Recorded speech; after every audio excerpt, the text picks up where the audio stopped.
everyone, welcome back to the Savage Firewood channel. Brad here. If you're new here, welcome. So today what I got myself into is doing a little maintenance, long overdue I believe. It's been 1 year, slightly over, just by a week or two that I've owned this machine. I'm going to get into the maintenance and I'll do a little bit of a walk around with you guys, and I'll show you my perspective on this machine and what's important on prevention of wear and tear and overall maintenance on this machine. So stay tuned. So as I was saying here before there, guys, this has been it's a year since I've owned this right now, and this is the condition that it's in. It's not been washed. Nothing has been done to this. Nothing has been touched except for the oil. I changed the oil after the first week of running it. So it's put out. I put out 220 cords so far. All right, so we'll set you down here.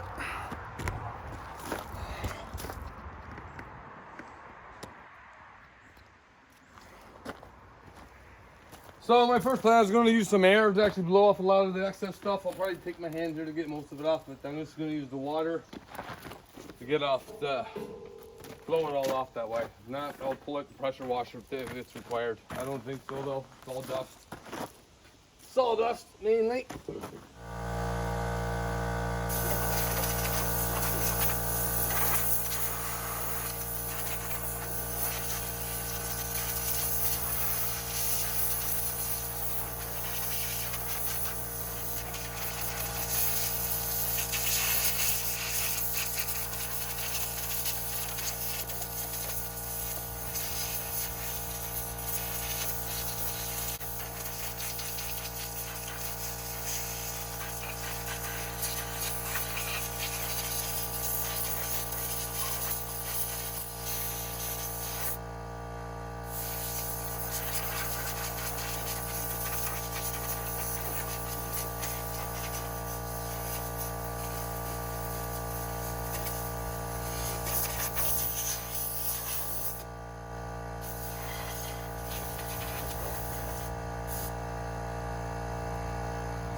So there we are, guys, with a new clean Eastonmade 1222. She's got her first wash since I've owned it, so she comes right back like new. It's crazy. Anyways, so what I'm going to get into right now, I'm going to show you is we're going to be doing an oil change. I'll say show you, honestly you don't know how, but this is what I'm doing in the maintenance. This is one of the key things. We're going to go through other things as well, the lubrications and torque specs and some of the bolts and stuff like that as well. So so here we have, this is a 14 horsepower Briggs & Stratton Vanguard motor. So far so good. I don't know, I know Briggs has been around for a while. I've had no issues with it. It's been starts up all the time. And yeah, it's been very great. So anyways, I got the 13 mil socket on a ratchet here. This is the drain plug. I like to do this. Helps the oil flow better as well. I did have it running for a bit to warm it up, let the oil heat up, and we'll drain the oil. Now, it states in the owner's manual 40 hours, and I did that about 40 to 50 hours. I already changed oil on this. So, at least once, especially after the initial, it's at least well, annually anyways. I would minimum. Yeah, she's dirty. She's definitely due, that's for sure.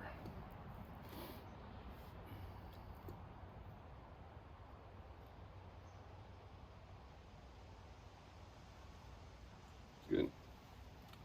No metal particles in there. Looking for any abnormal, catastrophic type failures. Then again, it wouldn't be running that well either. So we're gonna let this drain out here. Go grab a rag.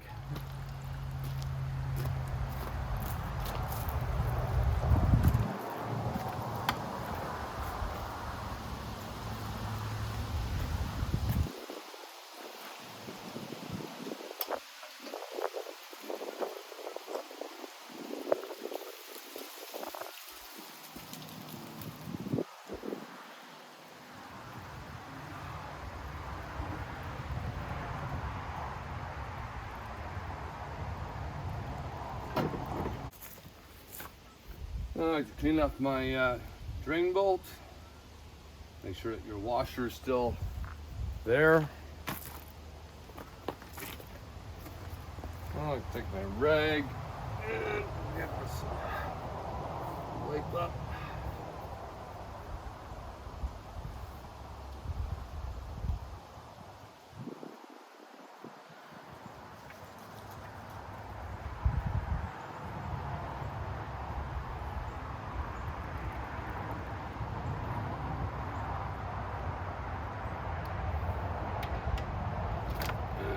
Snug it up.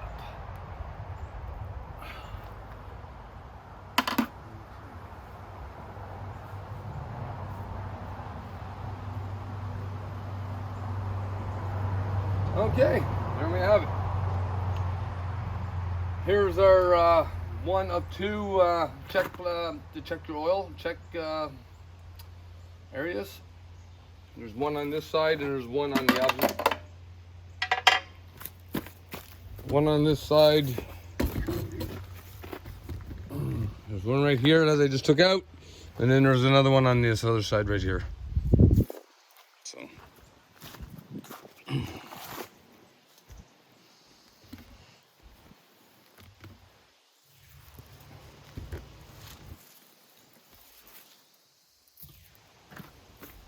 So then we'll wipe off. So here we have, I don't know if you can see that. You have the high side and you have the low side. So within this crosshatch pattern right here is where you want to be. Ideally, right at the high.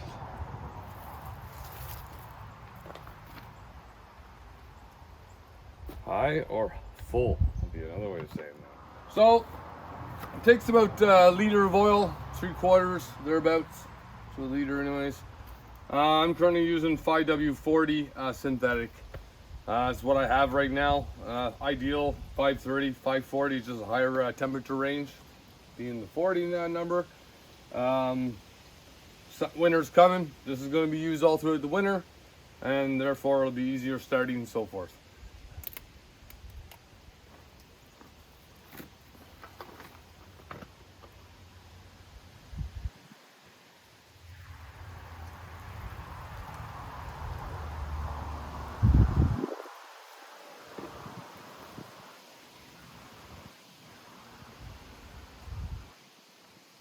Pouring about a half or so. Just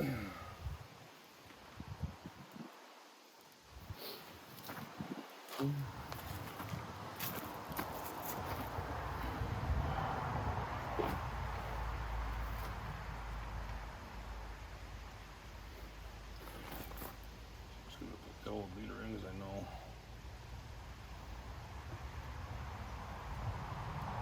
That's what it took the last time.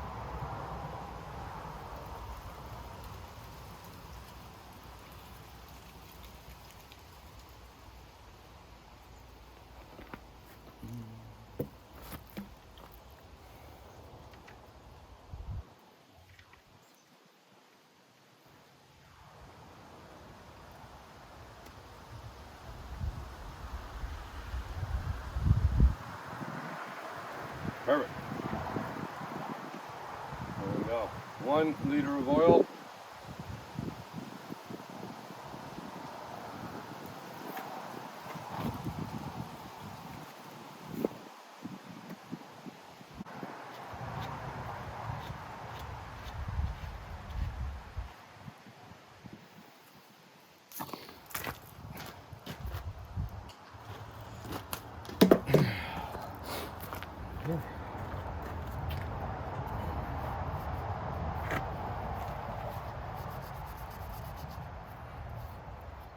Not a big fan of how the exhaust is pointed at the engine fill cover, because all the emissions down this way are the heat, and then it just blackens it up. Now, if you put it that way, you have the air filter. If you put it this way, well, now you're operating. So it's like there's no winning. So I do have another solution. I'm not sure exactly how I'm going to go about doing it yet.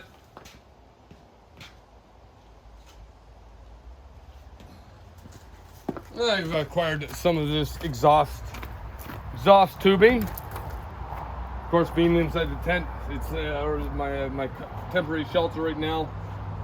It's working. I don't get gassed out because I leave both sides of the tent open. But it's to hook up something like this. I'm gonna put like a bracket, and I'll probably mount one of the bolts inside there. I'm not sure yet how exactly I'm going to mount it, but that's the easy part.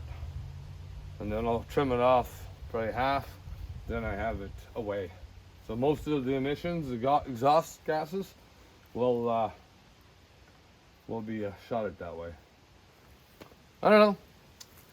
It's can't hurt anyways. So, all right. And of course, we always like to fire it up after you do the oil change quickly there, just to make sure everything runs through, and then I'll double check the oil.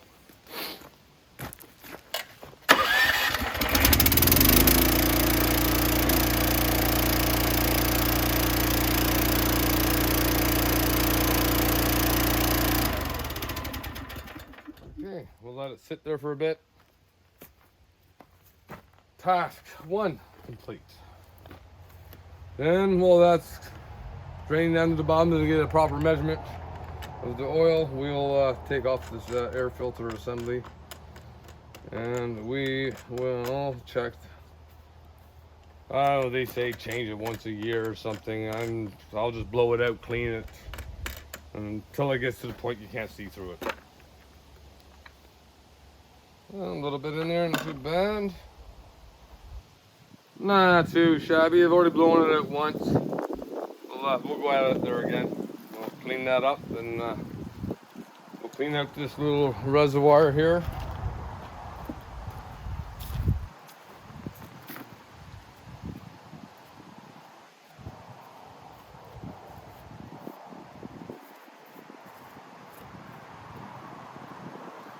Key.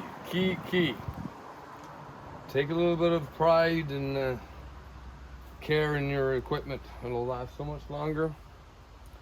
Especially something like this. This is like bread and butter when it comes to this business. I mean, once you own one, I'll never go back, I tell you that much. So,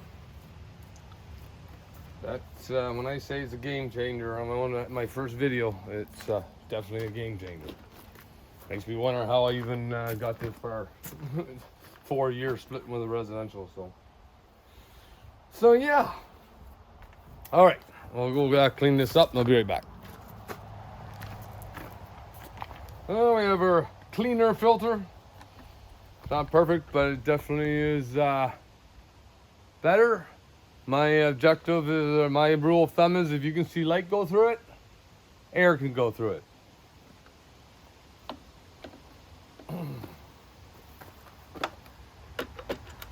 Okay.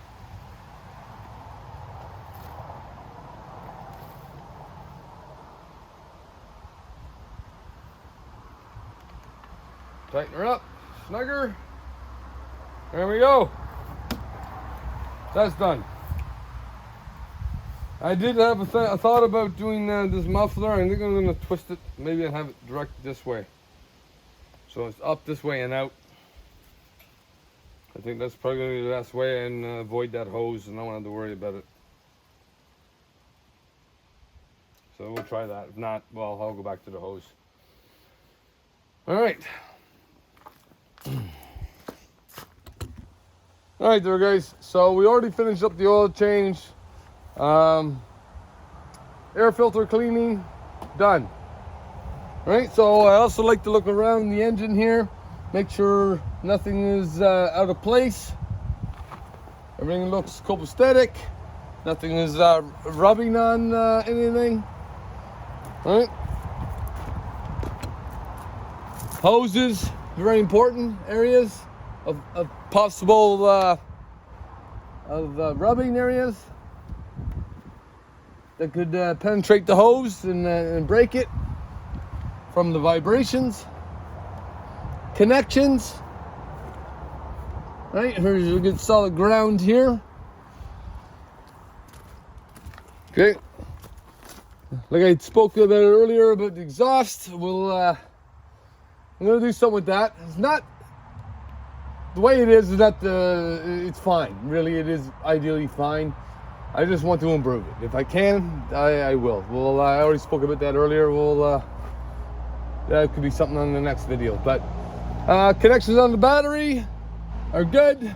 I also treated them with some battery terminal protector. Cleaned, put back in place. No issues there. Okay, so hydraulic pump right here. You know, you're looking at your hoses, and nothing is currently leaking. Everything looks good and dry. There's nothing on the engine that's out of place. All right, I think we're good here. Next, I'd like to get into is hydraulic fluid. All right, so we look for anything hydraulic related. So look for your hoses. Look for your hoses, look at your hoses, look for cracks, kinks, right? Anything like that. And that won't be an issue here with anything that comes out of Eastonmade. Everything has been well laid out and properly routed. There's nothing here I've seen here, being a vehicle technician myself, that are problematic. So everything is laid out in the normal fashion, even going through the frame. You got your rubber grommets. Look, everything is professionally installed here for like 30 plus years, right? When you see one of these machines in real life, I gotta tell you, it's something else. I remember 4 years ago, I guess I met Andrew and saw this machine and saw his machines in general. And it was the Ultra I was actually originally going to purchase, but I waited out a little bit and ended up upgrading right from the get-go, because I figured this is where it would least sustain me for a period of time. So anyways, we'll carry on here. Down here, the hose is going to the hydraulic tank. You know, you're generally speaking, you're just looking for anything that's wet, moist, whatever, and this is why it's always important to keep your machine clean. I don't have too much of an issue. As you've seen, it was 1 year since I've cleaned the machine, and being under a shelter is imperative. Makes a huge difference. Yeah, a tarp could work, but probably could cause you, I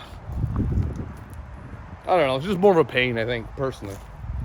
But under a shelter, this is where you're going to get, you know, less issues in the long run, right? So I don't see any issues here. The big one that you may see is off the hydraulic cylinder, the ram. I've already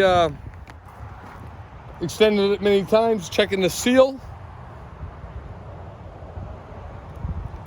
And there's nothing leaking or wet around there. So it has been impeccable. So this is a machine that's put out 240 cord. and this is what you have. Outstanding. I've already done this off camera. Did this actually last night. Torqued all these bolts back. There was no movement. There was 120 foot-pounds on these holding bolts for the pusher plate.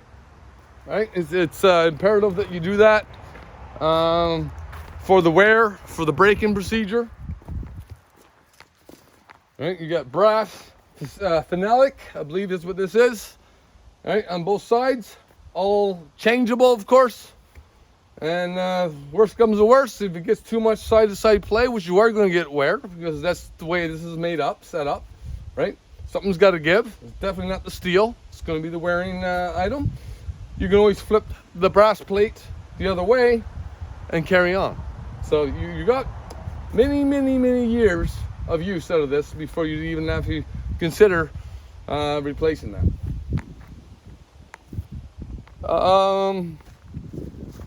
Another thing you may have noticed is that the construction, like the steel, like the plate, 3/4 inch. Don't quote me on all of this, but it's about that, 3/4 to 1 inch steel all over this thing. 2,200 pounds, ballpark figure.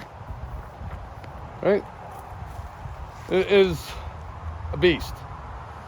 I mean, when you're towing it, it's like you think it's just a small item in general, but it is you actually sort of feel it, I guess, in a way. You do and you don't. It tows wonderful. I towed it all the way about half an hour from the manufacturer to my place, and no issues whatsoever. This current one is made, you're probably not going to see that, but it is 08 2000. Give me a second there.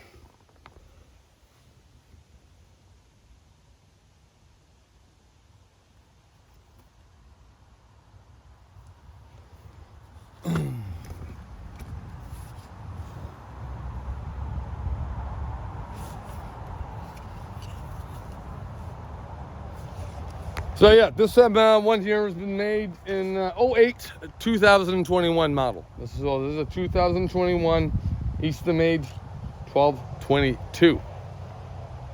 So currently have the 4-way wedge sharpened. Hang on, just give me a second here. Put my safety glasses. I have them like glued to my face. Put them somewhere safe. All right. So, where was I? Oh yeah.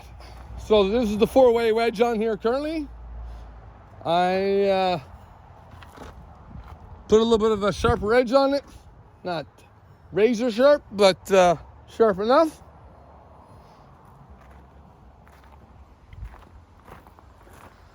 All right.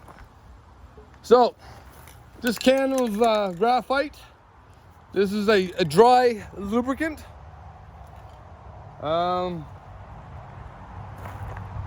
Works amazing. Wow, amazing. It works well. Any areas that you want to lubricate metal on metal that you don't want to attract debris, sawdust, dirt, etc., etc.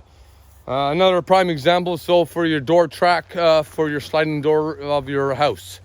You can put this for the roller wheels. You know, people are walking in and out with their boots and dirt, so you don't want grease or anything that's going to bind up and cause other issues. Yeah, it's lubricated, but really with dirt and everything else, isn't lubricated anymore. So for me, ideally, I like areas, especially that, you know, if it's a metal on metal contact, I like a dry graphite material. So now you'll see this, sorry here, new with the camera here. This right here, you see this gray? That's dry graphite, right? So it is a, it runs down the side here. Yeah, it can be a little bit messy, but that stuff works very well. So instead of metal on metal, there is a form of lubricant between that two. What else can I say about the machine? I inflated the tires. They're still at 45 psi. I checked those last night as well. It's been sitting there for a year. I'm not going to get into the bearings on this machine because this is not a roller for the most part. And when that time comes, if I do need a roll, I will inspect the bearings and grease it up. So all the pivot points. So yeah, down in here, just make sure that these bolts are tight because they go up and down a lot. All right, so pretty nice about this. You can get this right out of your way. Hard with one hand. Ah, there we go. There we have it. So you have the roller wheel there. Rolls up against that, so it's free floating. So if you had your boot down here and you lowered the hydraulic ram, it's not gonna cause any effect on you. Safety in mind. Another thing I look at this machine, if you look at it, everything is in line, right? There's no tires out past anything, right? So it's all within line. So it's one unit within the dimensions, right? Ease for working. Of course, this gets pulled out. Give me a second here. Set the camera.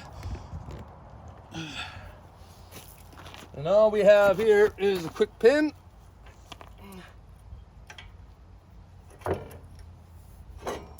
Out. You know what? Another thing I love about this is that it is a anti-theft mechanism. Now we have a machine that is untowable. Right? As you see here, we have another slot that drawbar goes into with a quick twist out of the way. Put your bar in. You know what? I'll show you. So this is the rear of the machine.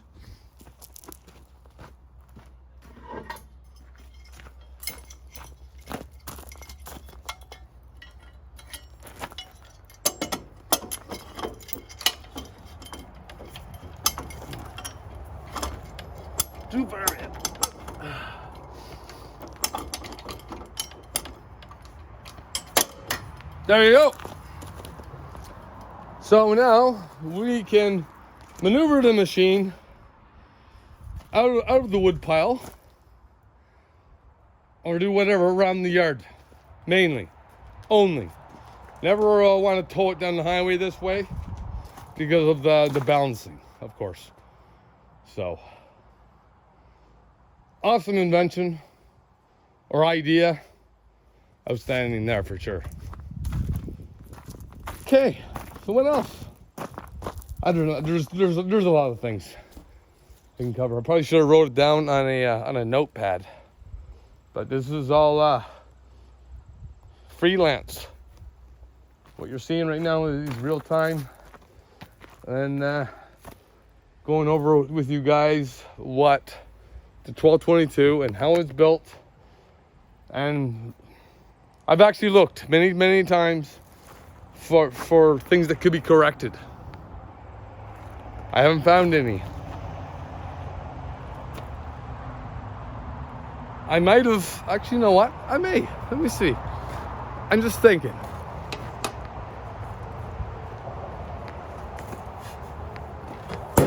All right. Hoses right here. So I was thinking about putting a shield here, but then again, not required.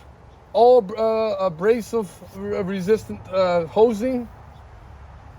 They're tucked away nice. They're rooted right. Not an issue. I've had some that if they do, they come down and they hit the tire here.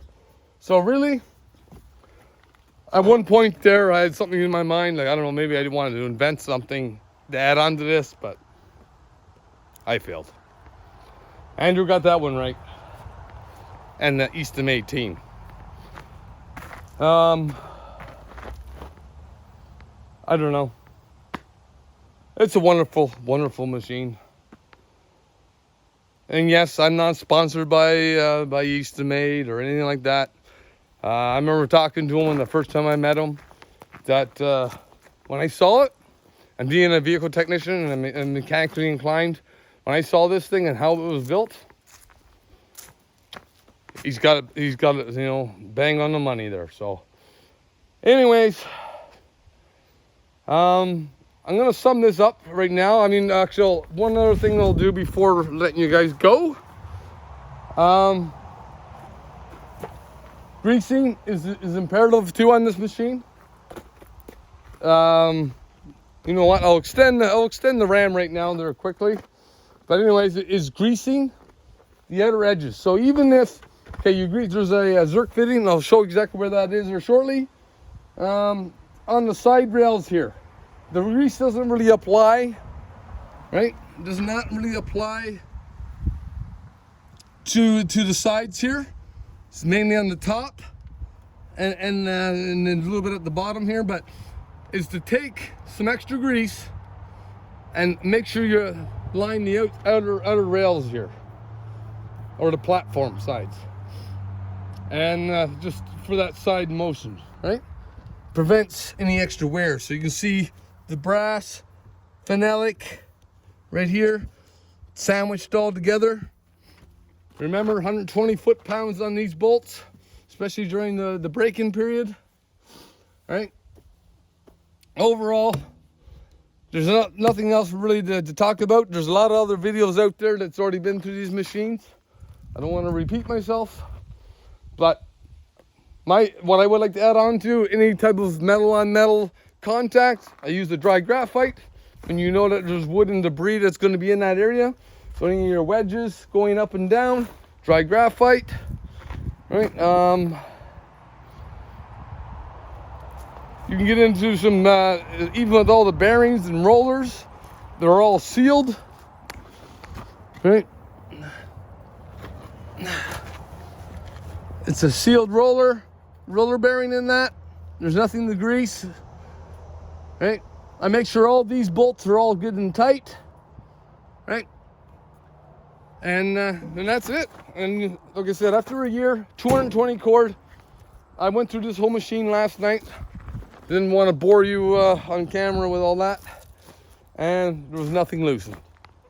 Everything was the way it was. So, outstanding. Eastonmade and the whole Eastonmade team. It's an amazing piece of work. Like I always say, a Ferrari of machines. It's the Ferrari in the wood splitter world. All right. Okay, that's enough of me rambling on. If there's more questions or any concerns or anything else that you want to inquire, you can always reach out to Andrew and the Eastonmade team, or you can drop me a note down below and you can let me know something. Or anything that you may have came across, whatever. All the wedges have stood up to me as well, in the sense of nothing bending or anything like that. And I put some naughty stuff through this, and overall, it's a 10 out of 10 machine. It's a machine for life. If you bought one of these, it's the only splitter you're ever going to buy. And I will go for any other machine that he owns. Or he sells, I should say. All right. That calls it for this one. Till the next time, work hard, play harder. Savage Firewood. Cheers.